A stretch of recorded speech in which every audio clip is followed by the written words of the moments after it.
А во продолжение се надевам дека ќе го задржиме вашето внимание заедно со професор доктор Александар Спасиновски од Правниот факултет Јустинијан I.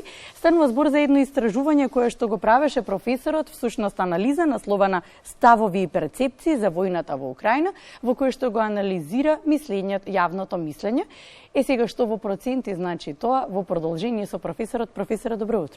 Добро утро и ви благодарам за поканата.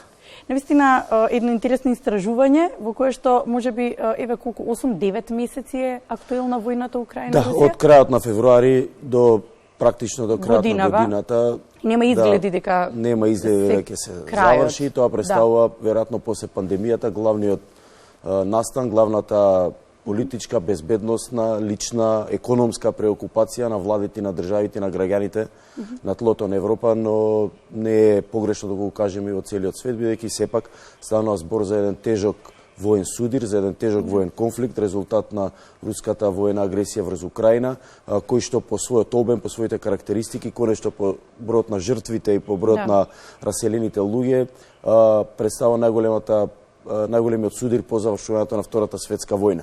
Имајќи ја предвид таа магнитуда на војување кој што се случува во овој момент на територијата на Украина, сосема е разбирливо овој тип на континуирани реакции од страна на владите, од страна на државите, од страна на граѓаните кои што се обидуваат да обезбедат секој на свој начин сигурност за државите, за семејството, личната сигурност да се обезбеди и така натаму.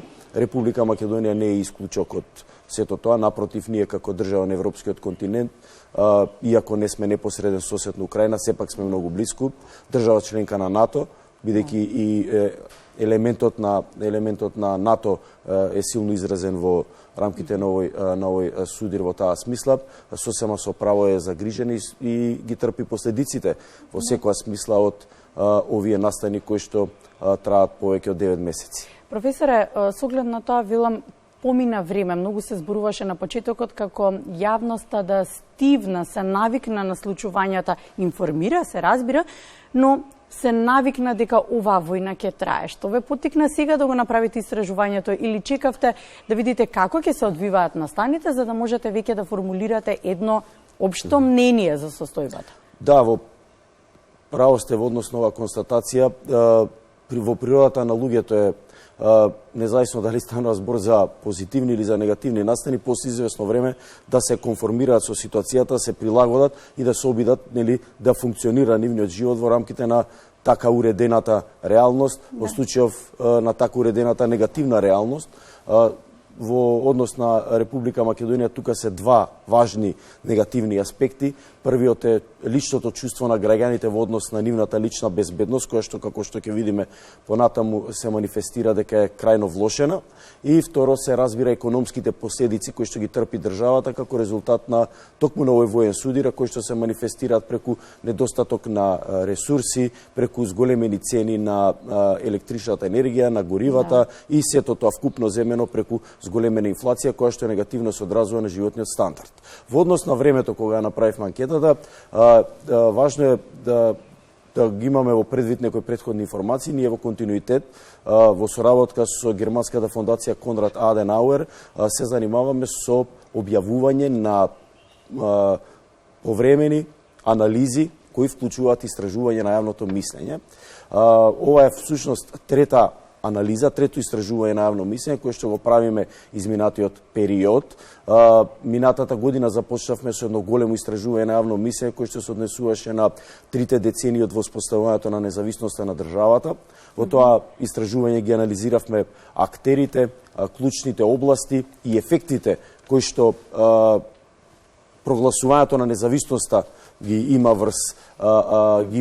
во реалноста како таква, односно перцепциите на граѓаните во однос на овие теми, и во таа смисла, меѓу другото, ги анализиравме и сојузништата и билатералните односи на Република Македонија со други држави, и тоа беше почетокот на овој тип на активности, на овој тип на истражување на јавното мислење.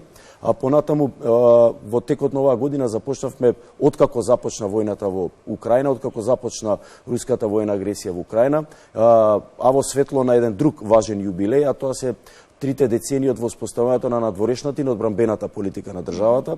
Во 2022 година обележавме 30 години одбрана и надворешна политика. Во 1992 година беше донесен првиот закон за одбрана, а на крајот на декември 1991 година беше донесена декларацијата за меѓународно признавање на тогаш формираната Република Македонија. Таа декларација беше објавена во службен вестник следната 1992 година, значи 30 години подоцна, во 2022 година, одбележуваме 3 децении надворешна политика и одбрана.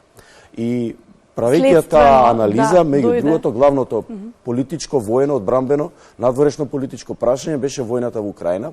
И во таа смисла поставивме такво прашање за да ги испитаме мислењата на граѓаните за војната во Украина. Видовме дека навистина станува збор за една прилично пристојна, би рекол, и фер позиционираност на граѓаните кои покажува силна осуда на она што се случува во Украина, на агресијата врз Украина во таа смисла и секако искажува неодобрување на постапките на агресорот врз Украина. И таквата анкета навистина предизвика големо внимание во медиумите, за неја пишува и домашните, но пишува и меѓународните медиуми, за неја се говореше, имаше гостување, се правеа прилози, граѓаните се интересира. Зошто? Заради тоа што тоа беше навистина прво истражување кое што се обидува да ги детектира ставовите на граѓаните во однос на ова прашање. И тоа беше всушност и причината зошто се одлучивме да го направиме ова прво сеопфатно истражување на јавното мислење, но и анализа за позициите на партиите за војната во Украина. И ако минатиот пат имавме само едно прашање во светло на големата тема за 30 години надворешна политика и одбрана, во ова истражување практично целосно се посветивме на ефектите и на перцепциите што ги имаат граѓаните за ефектите на војната во Украина врз Република Македонија. Истражувавме повеќе аспекти. Првенствено го истражувавме мислењето на граѓаните во однос на самата природа на војната, што тие мислат за неа и какви чувства предизвикува таа врз нив. Понатаму го истражувавме влијанието на војната во Украина врз животниот стандард и врз вкупно економските прилики во државата. Односно како се рефлектира врз цените, врз горивата, врз животниот стандард, врз инфлацијата и така натаму. И третиот аспект се однесуваше на исходот од војната во Украина, што граѓаните мислат дека ќе се случува во иднини, како таа ќе заврши. Во таа смисла ги анализиравме ставовите на партиите и интересно е да се види, што е многу важно за Република Македонија, дека има прилично силно поклопување помеѓу позициите на партиите и позициите на граѓаните врз основа на нивната политичка афилијација. Што правевме ние? Ние сите овие прашања кои што ги кажав, што ги истражувавме, ги анализиравме низ една призма преку една кростабулација во согласно со политичките преференции на граѓаните. Па гледавме како граѓаните на една, на друга, на трета и на четврта партија какви ставови имаат во однос на овие прашања кои што ви ги споменав. Сакате да кажете, интересно е дека можеби за едно прашање се обединети горе-долу со ставови? Можеме да кажеме дека има голем процент на поклопување, но единство немаме во таа смисла. Да пример во однос на политичките партии, во првиот дел... Ајде со тоа прашање да почнеме. Да, кои се ставовите на политичките партии? Република Македонија е членка на НАТО. Политичките партии во Република Македонија во огромно мнозинство, доскоро без исклучок, како основна своја стратешка цел го има за членувањето на државата во НАТО. Откако се зачленивме во НАТО, нивната стратешка цел на најголем дел од партиите се однесува на продлабочување на релациите на нашава држава со другите држави членки на НАТО. Следното такво прашање е членството во Европската Унија. Во таа смисла, политичките партии во државата и владата во таа смисла, институциите на државната власт, реагира во првите денови, значи веднаш по почетокот на војната, тоа можеме да го видиме од анализата, на ист начин како што реагираа владите и партиите и политичарите од другите европски држави и од другите држави членки на НАТО. Во истиот ден можевме да забележиме 3 реакции кои потоа дополнително се развиваа согласно динамиката на настаните. Во истиот ден ние имавме реакција на владата, која што ја осуди агресијата. Во истиот ден имавме реакција на претседателот на државата, која што беше на линија на осудување на агресијата врз Украина. И во истиот ден имавме реакција на најголемата опозицијска партија, која што исто така беше на линија на позициите на претседателот на државата и на владата. Вкупно кажано, ова што и вие го велите, нели, можеме да заклучиме дека најголемиот дел од политичките партии, на најголемиот дел од политичкиот спектар во државата манифестира силна осуда за она што и се случи на Украина. А таквата позиција на осуда на руската воена агресија врз Украина кореспондира во цело со позициите на другите држави членки на НАТО, на другите политички партии од државите членки на Европската Унија. Извинете, професоре, можеби се следел некој протокол? Па не би, можеби кој што е наметнат со самата позиција. Мислам дека повеќе станува збор за одговорност, би рекол, на политичките партии, за едно чувство на одговорност од обврските кои што ние веќе ги имаме како држава членка на НАТО. Впрочем, и извесно време по почетокот на руската воена агресија и извесно време по првите реакции на институциите на државната власт и на најголемата опозицијска партија во тоа време, следуваше една важна декларација за осуда на воените действија врз Украина, донесена од страна на Собранието, која што беше изгласена со огромно мнозинство од пратениците.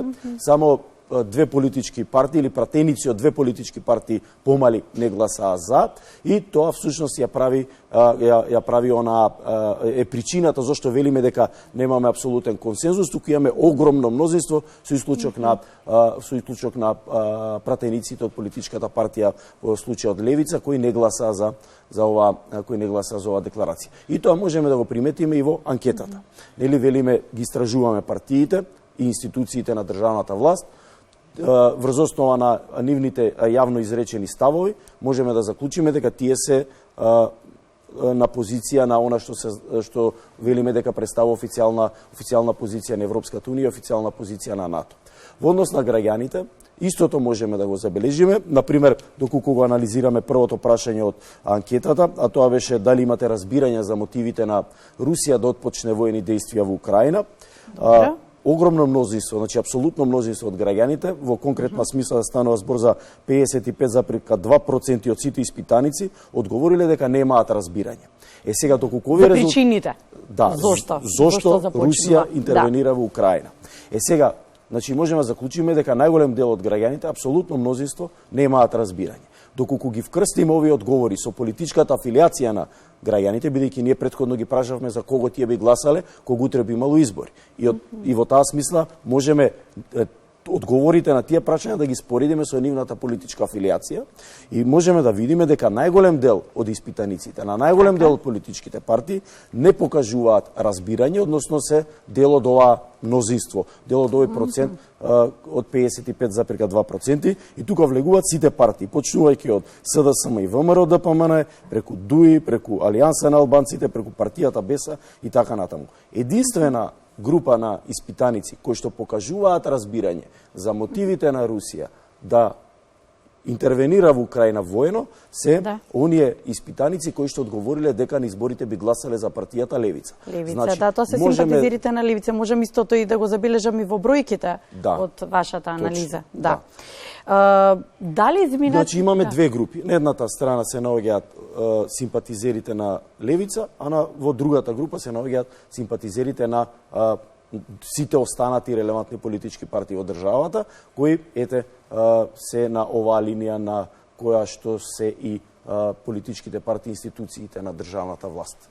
Професоре, велите од самиот старт и политичките партии, можеби и граѓаните, започнаа во една офанзива на исто мислење за војната, за причините, осудата.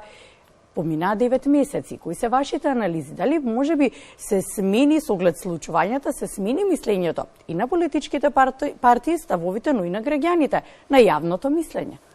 Па, знаете што, мислам дека еволуцијата во однос на ставовите за разни други прашања природно очекувана, таа е детерминирано текот на настаните, но во однос на оваа конкретна тема не би можел да кажам дека постои еволуција на ставовите. Она што како мислење можеше да се осети, да се почувствува во медиумите, бидејќи анализа немавме направено тогаш, на почетокот на војната во Украина, мислам дека останата и денес, особено заради фактот што станува збор за многу високи проценти. Имено, Важно е, например, да укажеме на фактот дека за повеќе од 9/10 од испитаниците, значи за 88% од испитаниците, војната во Украина предизвикала негативни чувства, односно чувство на страв, чувство на неизвестност, чувство на гнев, што представува на вистина висок процент од аспект на нивната лична безбедност. И во таа смисла и следното прашање кое што им го поставивме, а тоа е дали сметате дека вашата безбедност е влошена како резултат на почетокот на војната во Украина? Исто така околу 50% од граѓаните, односно конкретно 49,5% одговориле потврдно, односно сметаат дека нивната лична безбедност е влошена, односно дека е влошена безбедноста на државата.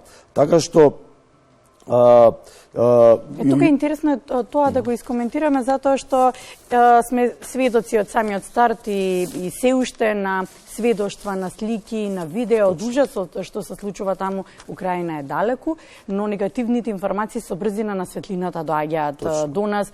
Велите 88,4% веќе се искажале дека тоа кај нив предизвикало гнев, страв, неизвестност. Но од самиот старт и политичките партии, но и високите чинители во државата се повикува на тоа дека сме членка на НАТО како еден начин на сигурност и безбедност, но всушност, затоа велам да го искоментираме, но всушност, речи си 50% кај нас, кај граѓаните, предизвикало страв. Дали може би тоа сознание предизвика страв, знаејќи ја моќта на Русија? Ставна збор за огромен конфликт, кој што, видовме само пред известно време, дека само на едната страна предизвикала ефект на стотици илјади жртви. Бројот на раселени лица се брои со милиони, разурнувањата се секојдневни, а во оваа ера на глобални комуникации, фотографиите од воените ужаси ги гледаме секојдневно. И тие доаѓаат до нас практично во истиот момент. Може би ова е една од ретките војни кои заради како резултат на развојот на информатичката технологија во која имаме информација за настаните практично во живо. Заради социјалните медиуми, заради интернет и така натаму. И тоа е нешто кое што граѓаните го следат, го окупира нивното внимание и тоа чувство, нели, тие настани кои што се случуваат, тие војни ужаси, предизвикуваат кај нив чувства на страв. Независно од фактот дали сме или не сме членка на НАТО, заради тоа што станува збор за навистина огромен воен судир кој што се случува на тлото на Европа. И во таа смисла, за да го дополнително да го опишеме тоа чувство на страв, говори последното прашање кое што им го поставивме на испитаниците, а тоа се однесува на фактот дали сметате дека поради војната во Украина во иднина ќе имаме повеќе несигурност и повеќе конфликти во светот, не само во таа држава, туку насекаде во светот, и нели можевме да видиме дека исто така 55,6% одговориле потврдно, односно сметаат дека светот ќе се соочува со повеќе војни конфликти. Знаете, многу е важно за важни општествени прашања, какво што е имено ова прашање, да му се пристапи некогаш и математички. Заради тоа што на тој начин ние го исклучуваме оној личен елемент кој што е особено за политиката. Кога математиката ќе ја вкрстите со политиката или со социологијата во овој случај, или со политичката социологија, ќе можете да добиете екзактни податоци. А тие податоци нас ни овозможуваат да увидиме со една конкретност, нели, со силата на бројките, како навистина стојат нештата. Дали она кое што го говорат политичарите и она кое што го превзема државата е оправдано од страна на граѓаните. Во случајот кога станува збор за Украина, можеме да видиме дека она што го јавно го кажа политичките партии, институциите на државната власт, собранието во целина, во февруари, во март, во април, кога започна војната, се рефлектира со расположение на граѓаните, кој што можеме да го видиме од анкетите, во анкетата која што правевме во ноември оваа година. Ја споменавте математиката, па гледам дека над 60% сметаат дека всушност и војната во Украина е причината, а и очекувано експертите велеа дека ќе настапи економска криза, сега енергетска криза, можеме единствено таму да го впериме прстот. Да, точно тоа е исто еден ефект кој што е последица на оваа ситуација. Таа се манифестираше преку зголемените цени, меѓу другото, на електричната енергија, преку зголемените цени на на продуктите, на производите, да. Во мало продажбата, нели секако преку зголемените цени на горивата и сето тоа резултираше со зголемена инфлација, односно со вкупно зголемување на трошоците на животот. Се разбира, војната во Украина сигурно не е единствената причина, но таа е една важна причина која што ги определува овие аспекти и ние им го поставивме тоа прашање на граѓаните. Што сметаат, колку сметаат дека можеби војната во Украина има влијание врз, вкупно да кажеме, врз влошениот животен стандард, влошен животен стандард во смисла на зголемени цени на струја, зголемени цени на горива, зголемени цени на производи и зголемена стапка на инфлација. И видовме дека над 65% од граѓаните се согласуваат со тој факт, сметаат дека тоа е важна причина која што ги определува овие состојби и ние како држава, нели, која што е дел од овој континент, членка на НАТО, во близина на овој воен судир од огромни, би рекол, во некои ситуации од епски размери, најголем по завршувањето на Втората светска војна, ги трпиме овие последици, но останува, нели, како личности да се залагаме, да сметаме, да имаме желба овој судир што побрзо да заврши и нели онаа ситуација кога гинат недолжни луѓе да биде едно минато од кое сите ќе извлечат поука. Професоре, се надевам дека и во иднина ќе правите анализи кои што ќе бидат пред се подсетување и не само до јавноста, туку и до јавните чинители, до политичките партии, се разбира, до државниците, да малку повеќе бројките кога ќе се видат, да се сминат можеби некои практики. Да, сепак експертската фила треба да се слуша пред се. Би сакала да го искористам вашето гостување на друга тема која што е многу актуелна. Вие сте многу добар познавач на истата тема. Колку црковните прашања се решаваат во рамките на црквата, колку политиката вмешува прсти и еве за сите оние кои што не гледаат прашањето во заднина е всушност Бугарската црква ја признава нашата МПЦ како православна црква на Северна Македонија, а не како Охридска архиепископија. Да, многу убаво прашање. Во него можеме да препознаме две подпрашања. Едното е за испреплетеноста на државната политика со црковната политика, за испреплетувањето на државата со црквата, колку државата влија врз црквата и колку црквата влија врз самата држава. И второто прашање нели се однесува на овој последен настан кој што имавме прилика вчера да го проследиме преку пишувањата на медиумите во Бугарија за потегот на Бугарската православна црква да го признае томосот на Српската православна црква во однос на Македонската православна црква и со одредени варијации во таа смисла. Во однос на првото прашање, накратко, да, јас подолго време се занимавам на правен факултет со оваа тема, дури имаме и посебен предмет кој што се нарекува право и религија, па студентите често пати го одбираат, се интересираат за него заради тоа што се повеќе и повеќе актуелна темата за односот меѓу религијата и политиката, религијата и државата, и не само кај нас, туку и во целиот свет, за религијата и правото. Но во суштина, да, во право сте, низ историјата, па и денес тоа е непроменето, станува збор за силни односи меѓу доминантната верска заедница во една држава и политиката. Главно во најголем дел од случаите тие се на иста страна, секогаш кога има потреба политиката и институциите ја помагаат црквата, а секогаш црквата кога има простор се обидува да влијае врз работењето на политиката, на институциите, на системот. Се разбира, ние живееме во секуларно општество кој што подразбира одвоеност на државата од религијата, но таа пракса на меѓусебно помагање, на меѓусебна поддршка постои од секогаш и тоа не е нешто што представува исклучок кога станува збор за Република Македонија. Црквата во Република Македонија е еден од столбовите на државата. Таа долги децении наназад се обидува да оствари една важна цел, а тоа е да биде признаена како рамноправна од страна на другите православни цркви. Теолозите и богословите би рекле од страна на православната екумена, од страна на православниот свет. И на 9 мај 2022 година, тоа е некаде во првите 4 месеци од почетокот на оваа година, ние бевме сведоци на еден важен историски настан, а тоа е признавањето на канонскиот статус на нашата црква од страна на Вселенската патриаршија. откако се случи тој настан, следува серија на реакции и нешто што беше незамисливо 50 години, а тоа е, да речеме, ставот, денешниот став на Српската православна црква. Видовме дека тој преку ноќ се промени, односно од став на негирање, се соочивме со став на признавање на реалноста, тоа дека станува збор за една силна воспоставена релација на нашата црква со Вселенската патриаршија, која што се надеваме дека ќе резултира со томос за автокефалност.